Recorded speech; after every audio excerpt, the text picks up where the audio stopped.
Prepare to strike a blow for justice in G-NOME.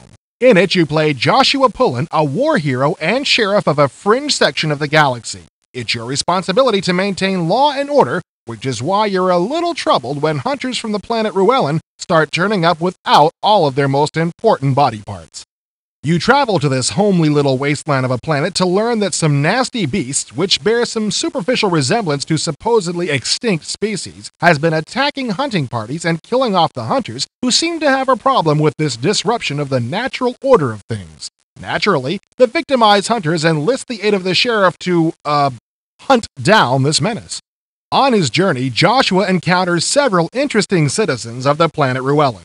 First, there's the Brim Gang, who try to extort a toll from him. A bunch of spies try to make his life miserable, and there's some various hermit-like individuals who try to use him for unauthorized medical experiments. Okay, I embellished that one a little, but he does run into some cool-looking aliens and mutants. Billed as an interactive movie, G-NOME will feature digitized video superimposed over rendered sets and backdrops. The backdrops themselves are amazing, as you can see from the selection of images here.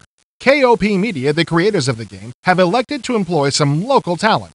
Local to Dallas, Texas, that is, instead of blowing their budget on big names, but they assure us that they've managed to find some great unknowns to breathe life into the roles. Filming on the game is scheduled to begin in October.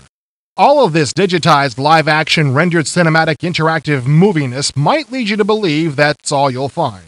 A shiny surface gloss with no substance behind it.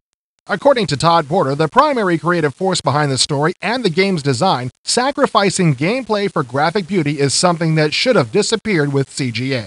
While the storyline will feature some puzzle solving and vehicular action sequences, the bulk of the gameplay will revolve around interaction with the many interesting and unique characters in the game.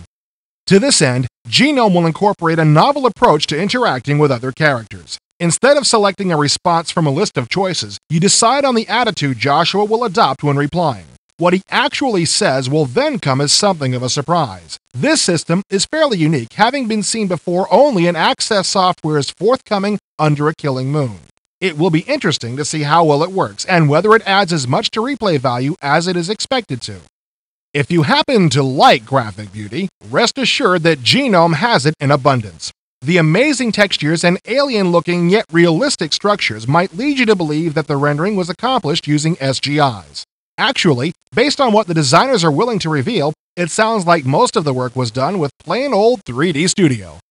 When all else is said and done, G-NOME looks fantastic. The animation of the 3D rendered vehicles is incredibly lifelike and has already turned heads at the summer CES. With the addition of an interesting background and story, G-NOME should prove to be a great release from Merit Software during the second quarter of 1995.